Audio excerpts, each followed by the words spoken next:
అడవిలో ఒక చిన్న ఉడత ఉండేది. అది చాలా చిన్నదే అయినా తన మనసులో పెద్ద కలలు ఉండేవి. ఒకరోజు చెట్ల మీద ఎగిరే పెద్ద పిట్టలను చూసి నేను కూడా ఇలా ఎత్తులోకి ఎగరాలి అని అనుకుంది. కానీ పక్కనే ఉన్న జింక నవ్వుతూ, అయ్యో కోకో, నువ్వు ఎగరడం ఎలా సాధ్యం అని అడిగింది. కోకో మాత్రం నిరుత్సాహపడలేదు. ప్రయత్నించాలి అనుకుంది.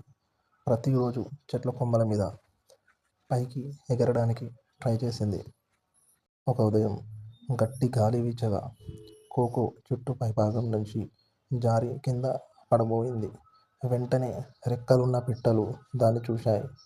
వారు కోకో ధైర్యం చూసి ఆశ్చర్యపోయి దానికి విస్తారంగా ఎగరడం నేర్పించారు. కొద్ది రోజుల్లో కోకో చిన్న దూరమైన ఎగరడం నేర్చుకుంది. అప్పుడు జింక ఆశ్చర్యంగా, నువ్వు నిజంగా చేశావు అని అన్నది. కోకో నవ్వుతూ, కల పెద్దదైనా మనసు ధైర్యంగా ఉంటే సాధ్యం అంది. ఇందులోని మారల్ నీతి ఏంటంటే, మనసులో ధైర్యం ఉంటే చిన్నవాళ్ళు కూడా పెద్ద పనులు చేయగలరు. ఇలాంటి వీడియోస్ ఇంకా కావాలి అనుకుంటే, మంచి మంచి స్టోరీస్ తోటి కావాలి అనుకుంటే సబ్స్క్రైబ్ చేయండి, ఫాలో అవ్వండి. Stay tune. పవన్ ఆరేపల్లి.